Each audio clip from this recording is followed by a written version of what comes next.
So if we fast forward more than 5 years later, the data is clear. And I would argue this is no longer a hypothesis, but we are now living Doctors Etchemendy and Lee's prediction and fear of where we would be in this particular moment. So this talk builds on my work not only as Executive Director of HAI, but previously I was the Policy Director and the engagement I've had with policymakers in this role, and I'll explain that and expand on that throughout this conversation. It also builds on recent research with a variety of students and scholars deeply passionate about the challenges to academic AI. And these are, as Elena just noted, for those who are in the audience, we have an issue brief that we just put out on this particular subject, and the co-authors of that particular issue brief I'm noting here. And I also want to give a special thank you to my colleague, James Landay, because I used some slides from a separate presentation that we have about academia's role in AI, and I use that in this presentation. I want to thank the AI Index team because I'm using a lot of their data to help inform this. And I also want to thank in particular Daniel Zhang, who could actually be presenting this in my place instead of me, because he did a lot of work helping me prepare and get ready for this particular talk. So through this seminar, I hope to, one, validate through a data-driven approach that academia has indeed fallen behind and its prior role of leading AI innovation, and this is no longer a hypothesis. So I hope that at a minimum, you will walk away and you will understand and say, yes, that is true. We can validate that key point so that we can move on to other key parts of this. And the resulting effect now on the second part of this is the effect of academia and the public sector. So what will it do if this hypothesis if this actually assertion now becomes, is validated and true? It will limit the potential types of curiosity-driven breakthroughs that academia is known for, such as the internet or the global positioning system, and in this case, what it will relate to in other AI advancements. It'll also affect what is understanding best practices in AI. If we are not building the most advanced systems in this space, will the academy be able to shape the direction of the development in the first place? I'll also talk about another point is if we're incapable of building advanced models, I see a lot of students in the room, will we be able to train the next cohorts of students and the next generation of students if we are not at the forefront to be able to understand that? And that actually will ultimately have workforce implications in this particular space. And then what I will talk about uniquely is something, just a reminder, as being the prior policy director here, a perspective that I have been able to develop in terms of engagement with policymakers. So academia does have this unique role of peer-reviewed and a teaching mission, but there's another unique role of where we are able to inform society and to that extent inform the governance of AI and how we should inform policy decisions around it, and how that window is at risk as well. And then finally, I'll discuss some possible solutions. We'll talk about a couple of policy interventions that can be done, but we'll also talk in particular, since we're at Stanford University on campus right now, I'm also going to talk about why the academy itself must reform if it wants to stay in the AI game. We cannot do business as usual here. And we have to actually, within the university system itself, take a different approach and think differently about how we approach this technology and what it means for this. One key aspect to understand is if you have to believe that AI is no longer just a field of computer science. We sit in the Gates Computer Science building, but the reality is AI across campus is being affected because AI is an enabling technology. And so being able to understand that cross-domain or that multi-domain area of the technology will be really important, and the academy itself must catch up in a way to do that. So that's where we're going to go within the seminar and the roadmap that I'm laying out here. So I'm making this assertion, academia is falling behind, and I'm going to give some data here that's going to help explain that a little bit more. So as I noted at the beginning, AI has many historic roots in academia. And in fact, we have John McCarthy in this photo, the person who coined the term artificial intelligence, and actually worked here at Stanford for many years up until he went into emeritus status and I believe passed in 2011. But he was an instrumental figure in this. And he has a quote about what artificial intelligence was or is. Quote, "It is the science and engineering of making intelligent machines, especially intelligent computer programs," end quote. And it is in the pursuit of scientific curiosity over profit that academia engenders, which allows the sparks and the foundations of what we see today in this contemporary AI movement that's happening today. We would not have this contemporary movement in AI today if academia did not provide that pathway for this to be able to be where we're at. So it's a key part to this entire history of the role academia has had. I also want to note during this talk, when I'm talking about public sector, what I'm referring to is academic research, and why I see academic research as a public sector aspect is it's generally open source, open publication, research that comes from academia, and that therefore will impact the public sector overall. So it's not siloed research that happens under a proprietary perspective.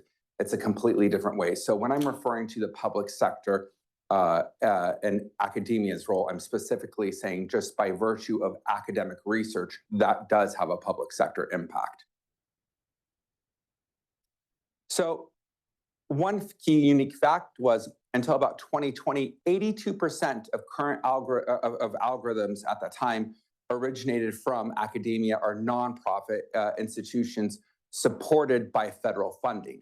So historically, and I'm saying this in a more US-centric perspective, but the federal government has invested unique amounts of money into academic research, and that academic research has later provided dividends from this. And so this is one of the key points, the foundational parts that I'm trying to get to about the public sector role here. But something starts to change. And what happens is in 2014, academia was the place for AI advancement. You really couldn't do it anywhere. But what you see here is in 2014, if you follow the prior to 2014, this right here at this point on the graph, you see in 2002 that this blue line is reflective of academia. This is the academic line of research of where you're getting significant machine learning systems by sector and breakthroughs. And industry is the purple line, and it's down here. It's not playing in the space to the extent that academia and that curiosity-driven research is. But something happens, and that's when the ImageNet breakthrough happens with Fei-Fei Li, and when she has the ImageNet breakthrough. And as we continue, you start to see in 2014 the shift. And the shift happens, and this shift is where industry accelerates and academia starts to kind of come down in its role in AI. What you get is in 2022, according to the AI index, you get 32 significant breakthroughs that come from industry, and instead you get 3 from academia.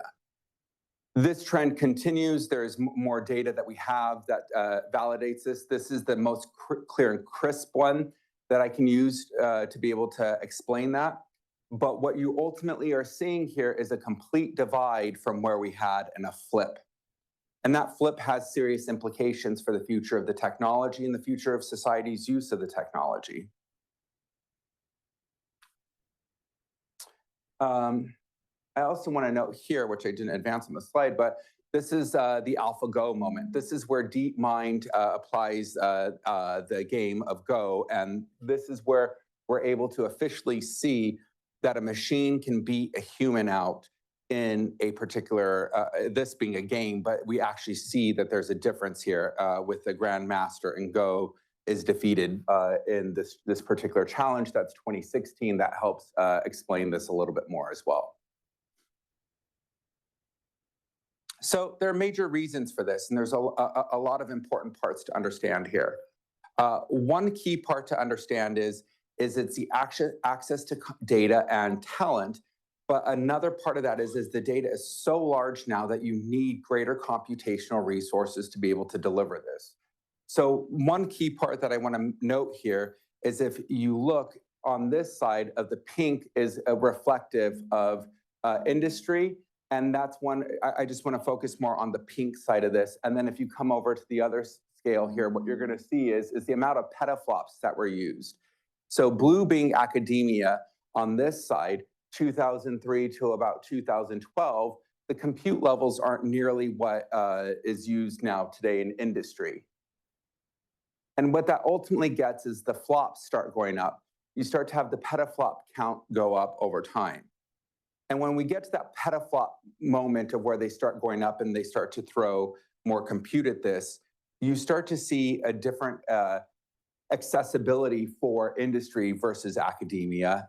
And you start to see ultimately where we get to 10 billion petaflops is we get to that point for that chat GPT moment that happens in 2022. So by the end of 2022, when that general wake up happens, is where we start to see this. Now, this is the key points here. ChatGPT, the first version, we are under the understanding right now that it was trained with about 10,000 GPUs over several weeks. GPT-4 is reported to have required 25,000 GPUs at a cost of about $50 to $100 million. Now, a little more perspective here, Princeton University is, for example, celebrating how they recently acquired 300 GPUs. Meta, on the other hand, has on order 350,000 GPUs. And if you look at Stanford's top AI groups altogether, we have in the low 100s of modern GPUs right now. I do want to note something that's really important at the university level, and that is to give a shout out to the Stanford specifically today, because I believe it's today, that there's a formal release of Stanford's new compute cluster named Marlow. And that will provide 248 H100s. Still clearly not enough if we're talking about this order of magnitude. It is just unbelievable, the scale that's happening here. And my colleague James Landay often says this, that it's not that academia wants to compete with industry. This is just, it's not what we do. It's a fool's errand. We're not trying to do that.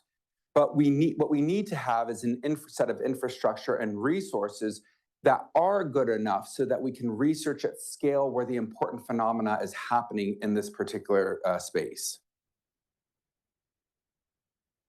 So industry, this is just a different, it captures essentially the same thing, but I wanted a different data point besides the AI index to help highlight this. And this is industry-affiliated groups typically use hardware 5 times more powerful than academic teams. Approximately 30% of industry setups outperform the best academics. Academia has increasingly shifted towards research requiring less compute to focus on open source, pre-trained models, trying to have a different lane than industry has, and it's more of a consequence of having to do so than probably wanting to do so. And for instance, the largest academic model utilize less than 1% of compute resources used by industry and their largest counterparts. The biggest thing that I would just want you to get here is it's pretty much similar to the prior slide, but it's a different data point to help us understand that. So what does it mean if we try to quantify this a little bit more versus just saying GPUs? And we put this more in the form of dollars. Well, according to the AI index, estimates, the training cost of state-of-the-art AI models have reached unprecedented levels. So for example, OpenAI's GPT-4 used an estimated $78 million worth of compute to train, while Google's Gemini Ultra cost roughly about $191 million. Let's just round that up to 200 million. And why I want to make one very important distinction here. If you look at the bottom of the scale here, years 2017, this is the transformer model, the T in GPT. This is the architecture that opened up a lot of advancements in generative AI. And those advancements in generative AI, at that time, it cost Google $930 to train their transformer model. And you fast forward 5 years later, and we're talking almost $200 billion to train Gemini Ultra in 5 years. That really puts things in a whole lot of perspective about where the actual dollar amounts are and what academia could even remotely hope to achieve related to this. So this disparity is actually having an effect on academia itself now.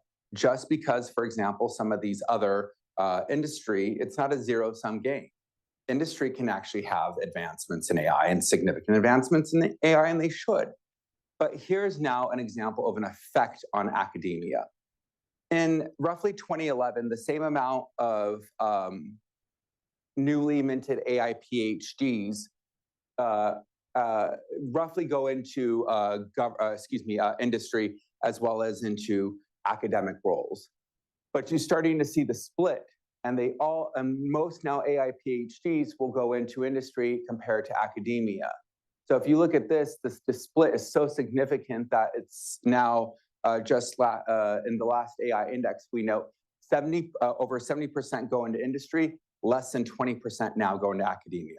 Now, this is an important part to understand. One would expect that in a growing field like this, where more AI PhDs are produced, that they indeed would go into industry. This is an expected thing.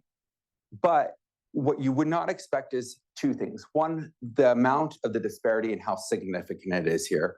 And two, what was not necessarily an issue before is an issue, and that is the top talent is going into industry. This is more anecdotal, but we see this. Some of the best talent in this space is now choosing to go into industry over academia, and that is a significant change that will have long-term effects.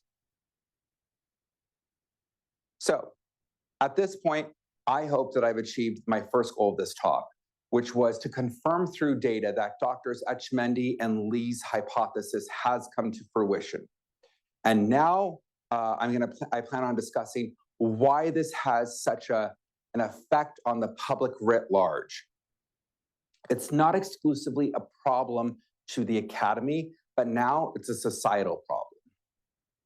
And it certainly begs the question, does frontier AI belong in the academy? That's a legitimate question that we might want to ask ourselves. Maybe we're just priced out of it and it just doesn't work for us. And a good example of this is particle physics.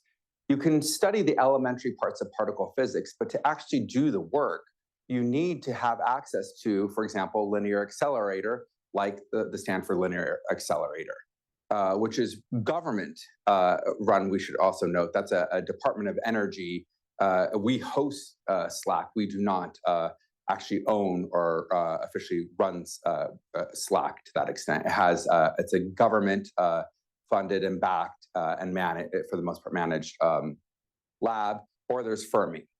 But what has happened here is the fact is that what we know is particle physics are just something that are out of reach of the academy. So we could argue and say maybe frontier AI should not be in the academy. I would argue, and I will in this next section, why academia needs to play a leading role in this space, and why we just cannot walk away from this and say, well, that's okay, that's just, we're priced out, we move on. So what's unique about academic research, in particular that difference between academic research and private industry research? Academic research is curiosity-driven. It's the ability to fail. It's the idea that you have something and you pursue it without a time horizon.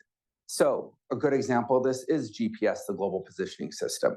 If I was a venture capitalist, I would never have invested in GPS. Why? Because by the time I saw a return on investment, I would have been a very old man, if not dead at that point. The value of it would have been too difficult to be able to do. Yet, GPS is one of the most functional things that we use, whether I use my map just to get home, and I don't know why, because I know my way home. We consistently are always using GPS in some capacity.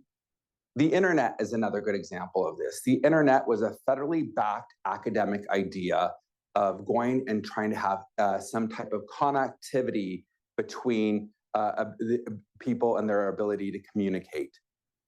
And it started, and the breakthroughs happened in an academic setting. CRISPR is another example of this.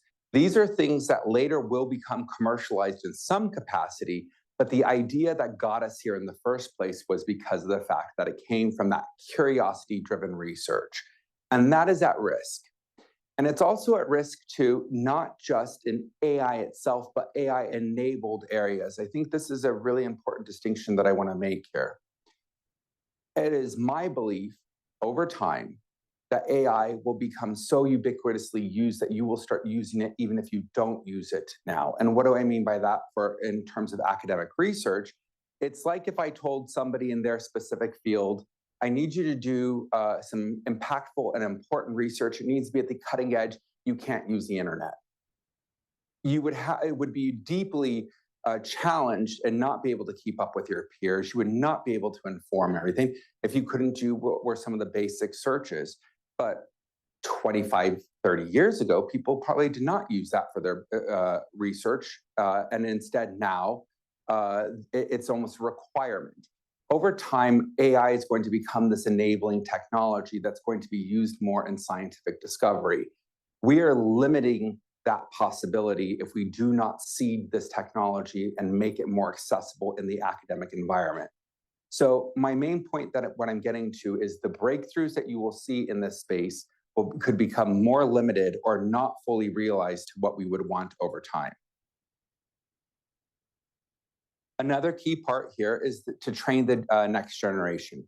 How do we understand how this technology plays, and how do we continue to play a leading role in it? And when I'm referring to training the next generation, I'm not just referring to AI developers, I'm also talking about regulators, for example.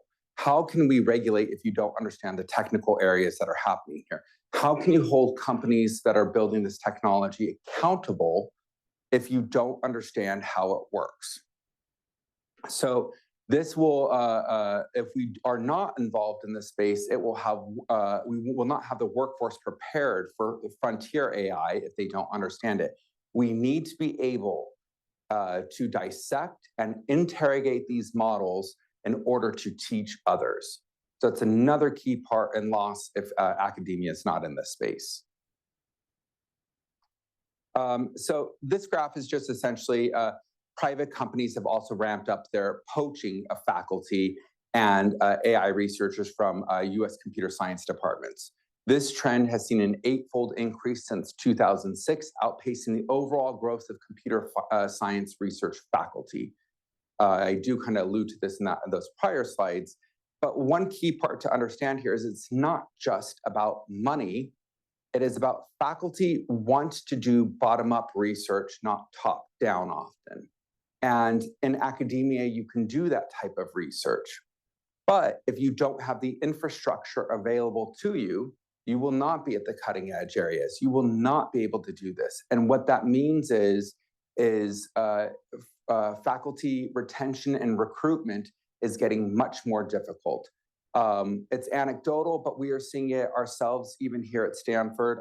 We've done our own kind of internal view of analysis of this, and it's striking.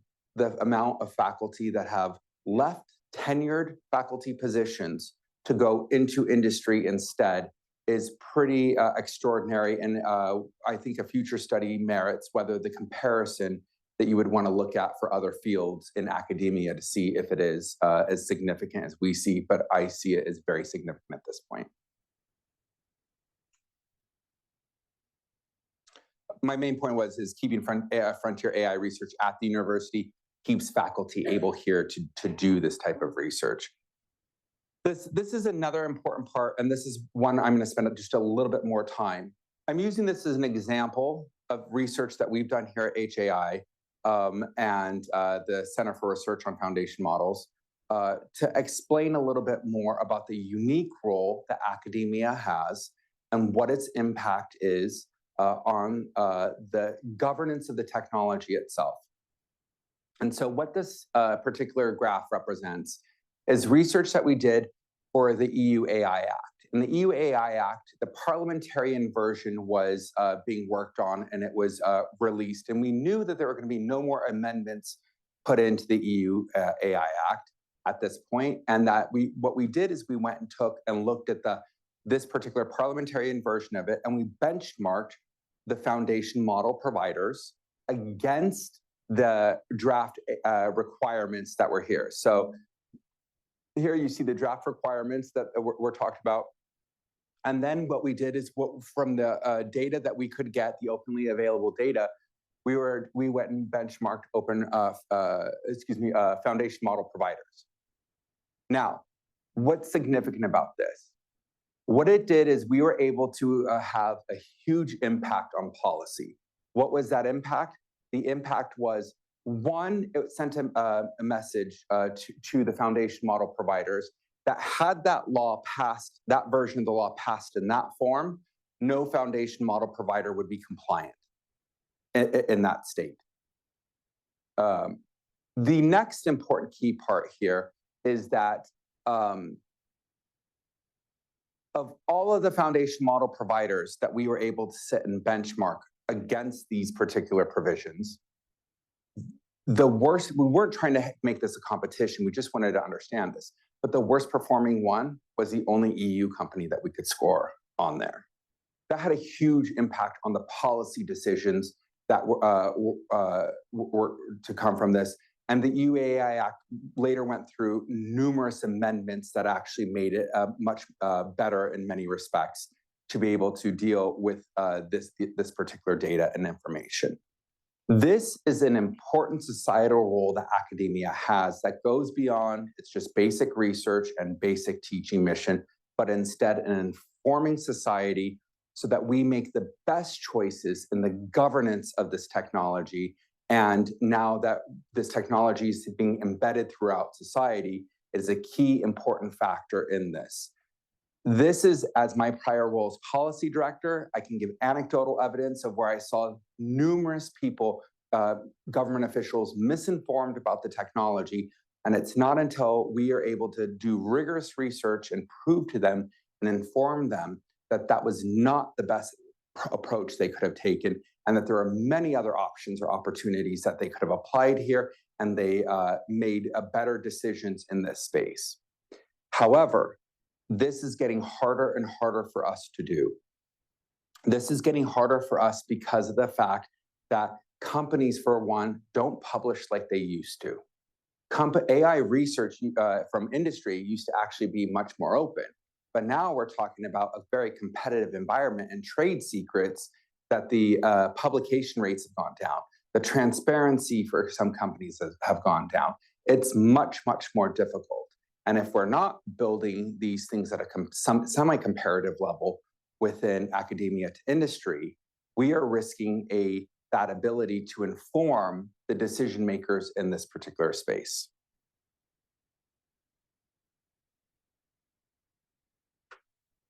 So, what kind of solutions do we have here? Where can government have impact and correct some of this?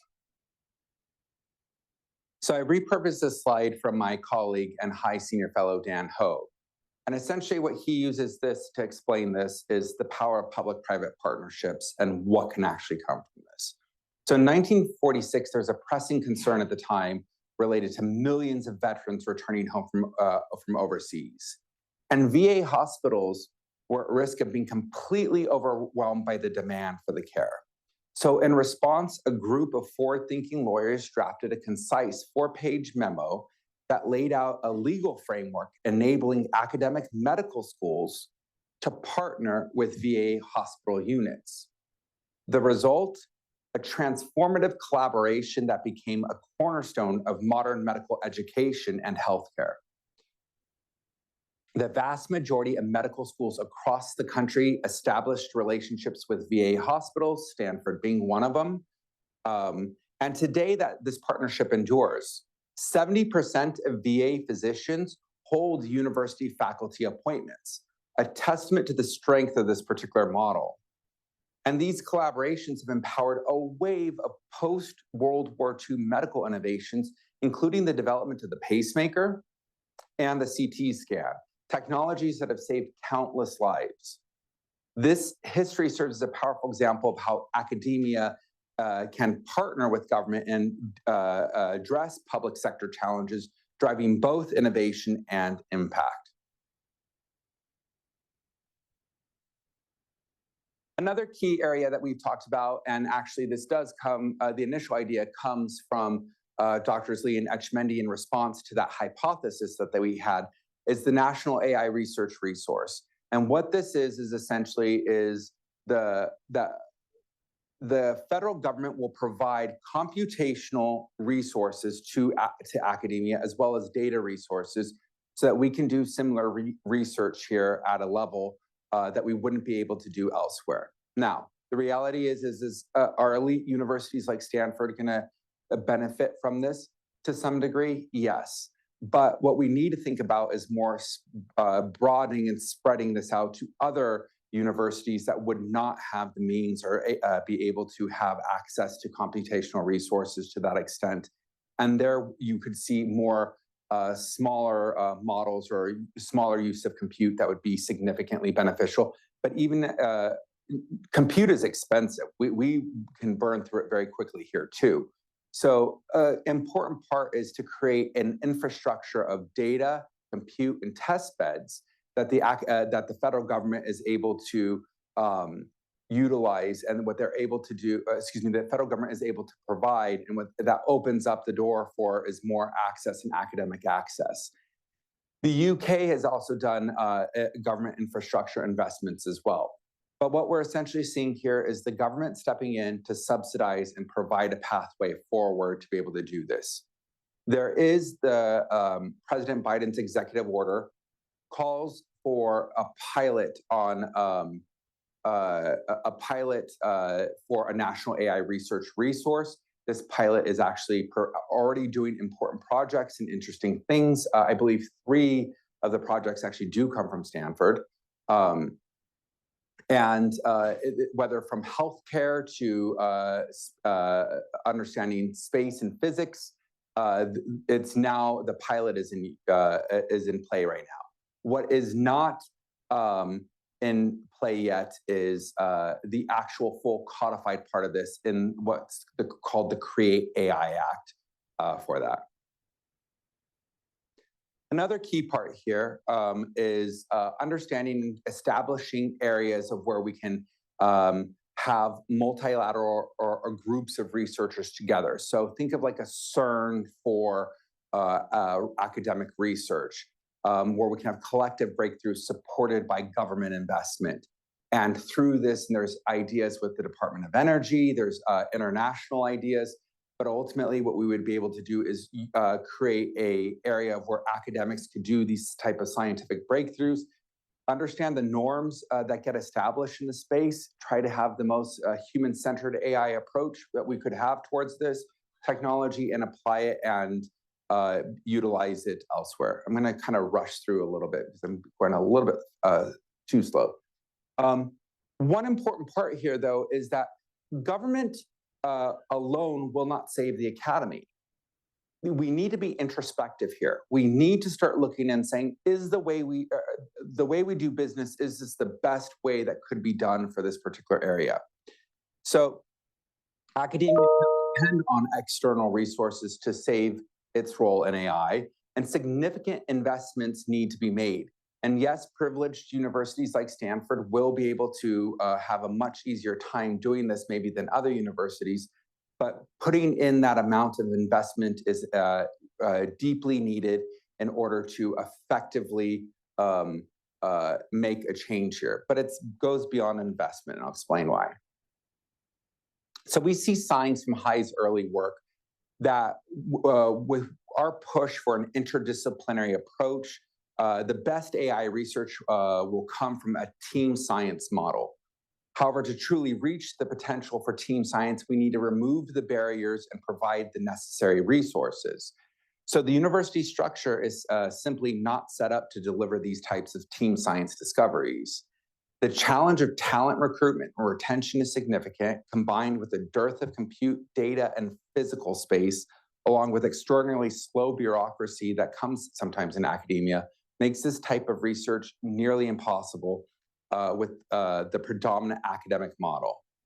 We want to train students, the future leaders in this field, but we needed the speed and resources to work on problems that the traditional PhD mentorship model is ill-suited for. The singular principal investigator model and their student is not the best pathway forward we see for this.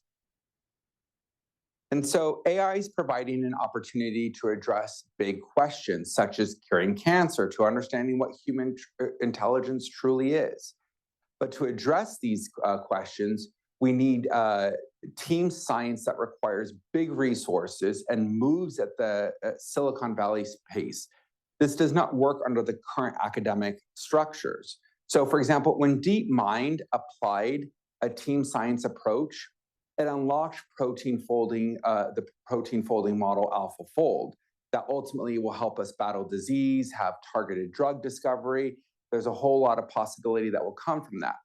Now, they did this by bringing in not just having a select group of people, but there was a diverse group of people from bioengineers, synthetic biologists, machine learning experts, software engineers, data scientists, and together we were able to look at that. Historically, that's not really been the incentive for academia. Generally, you are rewarded because you published in your specific domain and you will be rewarded for that.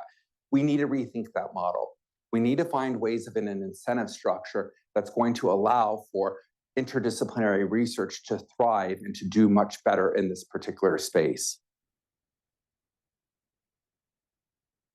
So team science needs large interdisciplinary teams of PhD-level researchers who have the skills to work on large models, but also software engineers that can build these infrastructures, the data scientists I just noted, designers, domain experts, as well as other expertise. And these problems are data and compute-centered. These problems are data and compute-centered, but you also need the compute infrastructure to even start to tackle these problems. So these fields are moving very fast, AI especially, so you need to have the agility to be able to keep up with this. Here at HAI, we've been doing this and we've been investing in team science from early on with programs that foster interdisciplinary work, like our Hoffman-Yee grant programs, the Center for Research on Foundation Models. It's trying to challenge that traditional academic model. And it's putting the spotlight back on us to say, where can we try to make a difference so that we can continue to have this important societal role in AI in what we do here. And so with that, thank you very much, and I will take your questions.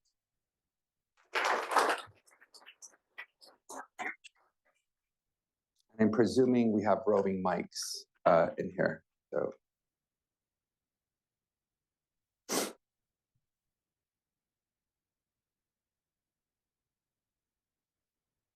Hello, my name is Pavel. Don't you think that the corporates now trying to replicate academia because the only AI company you might have chief scientists on board, right? And maybe there is another way around to go deeper with the corporate involvement. What do you think about this? That's a great question. I'm taking from your question that should academia align more with industry or collaborate more with industry? And in fact, to some extent, we do that here at HAI specifically. We, some want to eschew industry. I think we've actually been unafraid of running towards industry to understand how they do things, but also at the same time where we still see things in a unique way of where we can help from a human-centered approach, be able for them to make that better decisions towards implementing human-centered design in this particular space. Industry is going to do this no matter what because the profit is there. But by us working with industry, we can still have that key important societal arm of helping industry make the best decisions in this particular case. Now, I still want to be really careful about the idea that there should be some degree of collaboration, but we don't need to turn academia into industry. Academia has its own unique, important impacts that are really a part and needed within society. And it would be counterproductive, in my view, if we actually went and just try to transform that. That's not in our best interest, or society's best interest. Instead, I think that we can learn and take the good parts, and hopefully they are doing the same. But these are two separate ways of doing research, and we need to be really careful about what that is and how we do that, and still nurture the best parts of academia. Yeah, so I was thinking about what it is that gets government to fund these type of things at the scale that you want it to do. And if we look at we just think about the Manhattan Project, and we think about NASA, just the space program, they were actually motivated, as much as we want to think about, especially NASA as being this scientific achievement, but they were really funded for a military purpose. So NASA was, in particular, was for the missile technology. So what was it that motivated those? I'm thinking is that it was a big problem, some sort of big problem that was obviously what the government needs to address. And I think in this instance, we have a problem here of, if we depend simply upon corporate research and development, we're going to be subject to this profit motive type of thing. And we can see even now, like Meta has decided not to invest in a truth arm to their social network. And so you can see that there's this continual deviation for the profit motive, so that you won't have the academic or just the human intellectual support for the truth. So that would be the point at which you could have a third. It's sort of like third-party controls via AI to impose upon not just our U.S. corporate AIs, but also to foreign government AIs, and how they are basically attacking our compute infrastructure in a kind of a hybrid war type of situation. So I'm just thinking that might be the direction that you could take, that raise the alarm for that type of thing. So I hear you on government motivation. What is motivating government is one part that I hear through this. Government motivation, I think there is, for better or for worse, a race in AI. And the race in AI is motivating governments across the world are talking about this. And frankly, I've been at Stanford now almost 12 years. I've never seen so many government officials come through, particularly at the computer science building as we host here on a regular basis.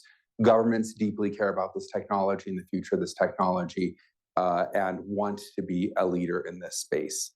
We do see, and data shows, that the US has enjoyed a leadership role. But that leadership role, for the US at least, is precarious. And it certainly is not stable. And one important part about that, I would just say, and I'm going to go on a slight tangent here, is what you've seen in the last couple of years is a few US firms have done really well and excelled at this frontier level. But they roughly seem to be only about 6 months. Particularly Chinese companies seem to be only about 6 months behind. But what we're talking about in the US is about 5 companies probably that have that advanced lead. But in China, what they're doing is maybe they're only 6 months behind, but what they are doing is they are broadly applying an open source community in a way that is actually going to, and seeding it from a broad-based perspective. And that is a really key thing that I think we are going to have to keep our eye on in general, to say that's a different way of doing business. And that actually might be the better way to do it, because you're broadening the base essentially. And I think their public sector has a different perspective than our public sector related to that.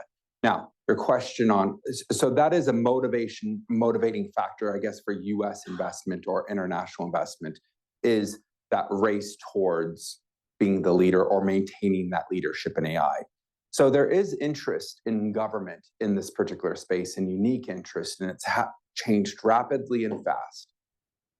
But if we're talking about, for example, the compute infrastructure that I'm talking about, the National AI Research Resource, that is under the Create AI Act, which is a bill that's in Congress. Well, it was in the previous Congress. I'm told it will be reintroduced this Congress. That particular bill calls for $2.6 billion over 6 years that will go into US universities for providing compute. $2.6 billion over 6 years. In 2023, OpenAI received $10 billion from Microsoft alone. The numbers are just, you can't compare. So I think that countries are taking it seriously, but I don't think that they're prepared to take it seriously enough for the amount of investment that's needed. Next question. They need you to mic for the people who are on Zoom.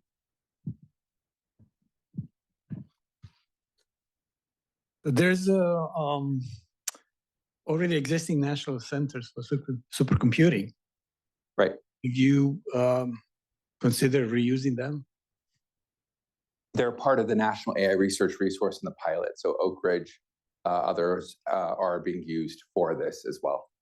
So they are already being under consideration, but still it may not be enough to satisfy the demand and the need to be able to do that. So there is the possibility of utilizing those. They are being utilized at the pilot level. I don't know, you wouldn't be able, there's not enough there, I think, to be able to go beyond that.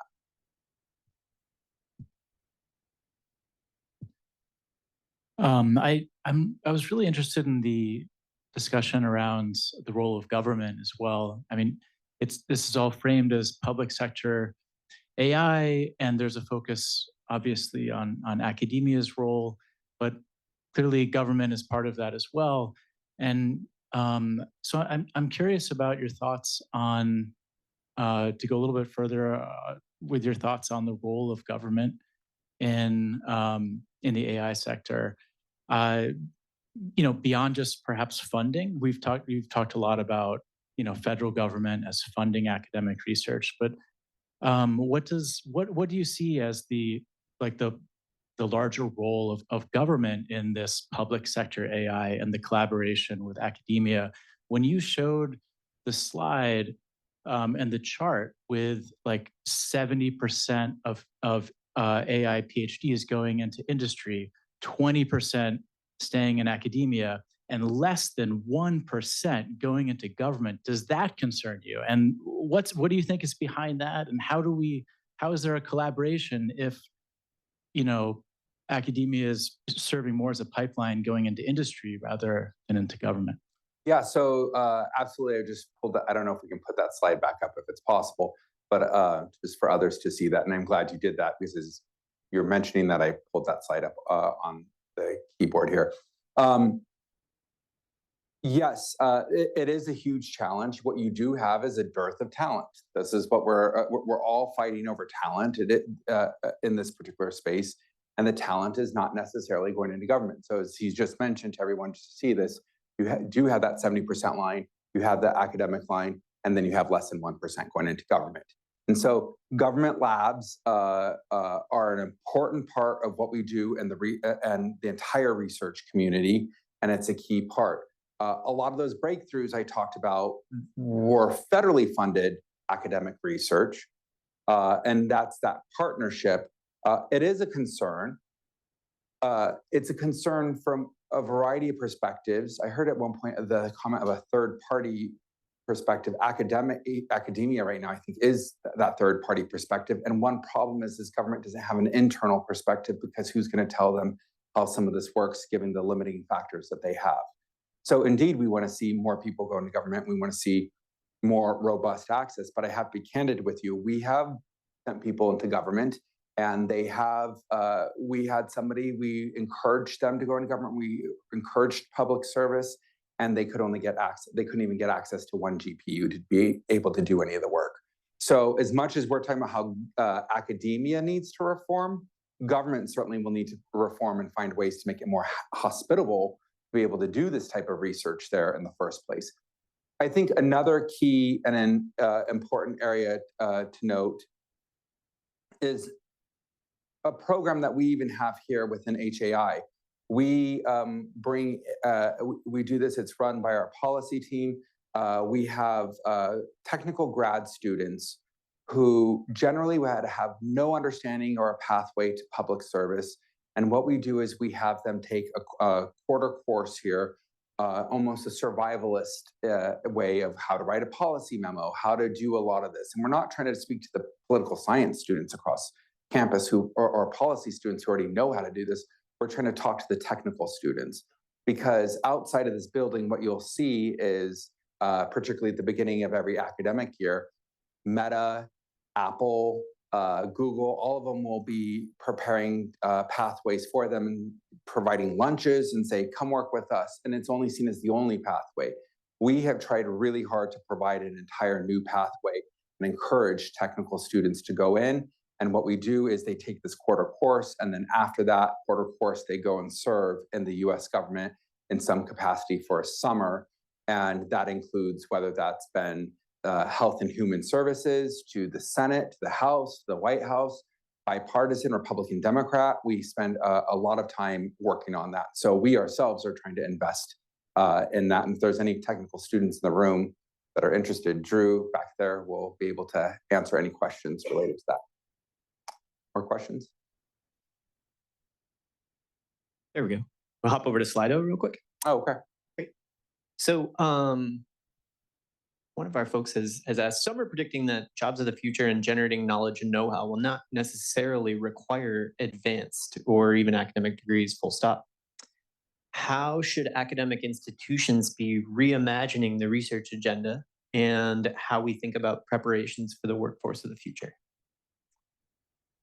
I think I take that as a question related to credentialing versus the experience of academia and the research that happens here. And so, sure, many people come here for the credential, but primarily for an R1 university like this, it's also to do the research and to understand and study things that you could not study. Again, I think I mentioned this at one point, the top-down versus bottom-up approach. The ability of a student to have a really, really good idea, and they are inspired by it, and they take it to their PhD advisor, and they work with them in that capacity to see what happens with that idea. That idea gives you something like ImageNet, our co-director, who had an idea, and someone said, oh, I don't know, it's going to be tough, but she kept doing it, and now it unlocks AI. That kind of part of the university environment, I don't think is ever going to go away, nor should it. So yes, we can talk about credentialing in different ways, but in terms of academic research, no, I don't think that will change, or except for the reforms that I have suggested at the end of this talk.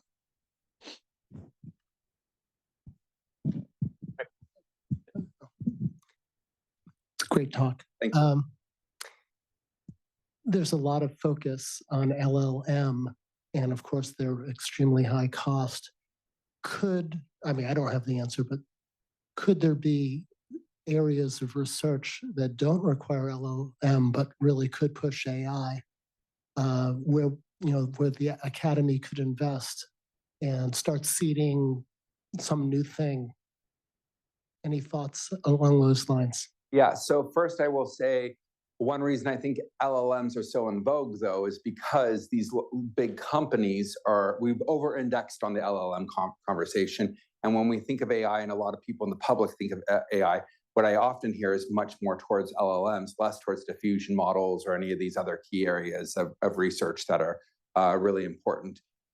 And I think one reason for that is because industry is dominating the conversation. And that's what is the primary focus right now, has been the primary focus for the last few years from industry. And I often hear about AGI, which I still question what that even truly means. And that's because these are industry-driven terms and industry-driven perspectives. Indeed, LLMs, I think what we are seeing within academia is we're challenged, but we're still pretty mighty and trying to do pretty good. And one part is the small models are actually showing some efficiency, and we're starting to learn more and more, and we're trying to do better under the circumstances. And academia, I'm not trying to say we're out of the gate, but we're on a pathway towards that. That's for sure, particularly given the pace. But we certainly are having a degree of impact on some of this. Small models are a key part to that. We've been able to build small models in a way that you could actually see the effect and the difference in how close they can get up to. And so they're not going to get up to that frontier level, but we can get pretty close with some of them. So yeah, it's not the only way of doing business, but what your question highlights to me is the fact that we are speaking in industry terms and industry perspectives, not from another whole area of the field. Now, that'll change.